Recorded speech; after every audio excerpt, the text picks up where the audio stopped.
Despicable Me 4 is everyone's most anticipated movie that the fans have asked for and is set to come out in theaters July 3rd, 2024. Back in the past decade, Despicable Me is one of the most highest grossing animated franchises to do well by making a lot of money in box office history. It's even more bigger, surpassing other animated movie franchises from the 2000s, which are Shrek and Ice Age. Gru's voice actor Steve Carell said that the plot for this movie will be about his character and his family, starting off their journeys fighting together in an anti-villain league. The Office actor said that it's a continuation of the story, the next step in their worlds with the anti-villain league, and how the adoptive girls are included in the whole process. We have a new villain that's introduced in the movie, so who is the villain? Let's find out. But first, I'm going to talk about my thoughts on the Me movies and then talk about the villain. The Minions movies don't count because it's a spin-off series. The first Despicable Me is great, same with the humor and the story. I remember back when that movie came out after I graduated from elementary school, I was a bit curious of what the movie is about because of the title name. And of course, the merchandise has been sitting in the shelves for 13 years now. Despicable Me 2, I remember that I used to kind of hate it by thinking that the first movie didn't need a sequel back when it first came out after I graduated from middle school, until hearing so much praise that the sequel has got, like Pharrell Williams' soundtrack song Happy and El Macho as one of the best sequel villains of all time compared to Lord Shen from Kung Fu Panda 2. Then years later, as a young adult, I decided to rewatch Despicable Me 2 after my years of being a teenager. And both the sequel and the animation style is better than the first one, and the story is Cars 2 done right because of the spy plot. Although I don't hate Cars 2 because of the spy plot, it's just a fine average movie.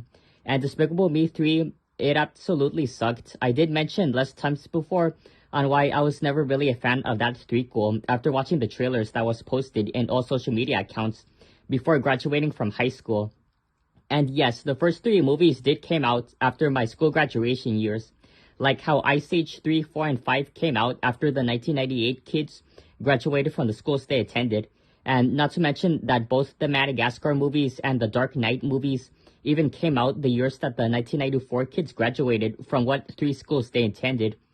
I did analyze inside my head of what year the 90s kids were born and what year first movies came out when they graduate from elementary school, sequels that come out in middle school, and threequels that come out in high school. Now that I shared you guys about my thoughts on the other three movies and read you guys earlier of what the plot for this movie will be about, here is the new villain that I'm going to talk about. The sidekick villain is unknown, in case if you're wondering. Is it just a villain or a twist villain? You'll find out. Now, similar to the twin brother subplot from Despicable Me 3, Dr. Nefario tells Gru something that he should have told him a very long time ago. He tells Gru that he has a young brother named Tyson Nefario, who lives from a secret island and comes over to their house for a visit. Then a day later, Tyson invites the whole family to his secret island home and shows them all his inventions and some awesome dangerous super weapons to capture bad guys and stealing popular items. Then years later, when something goes wrong, Tyson betrays them over something he wanted and officially becomes the twist villain after being good to them. So it's up to the Gru family to stop Tyson and save the day. Hey, wait a second. There's something to the right. April Fools. Yeah, that's right. I got you this time. You know, the fourth movie's villain is not real, and that's Dr. T from Boom Beach, and he does look a bit similar than Dr. Nefario if you look at the comparisons of these two characters. Anyway, if you like this April Fool's clickbait video, be sure to leave a like, comment, subscribe, share this video to your friends, and hope you guys enjoy this video.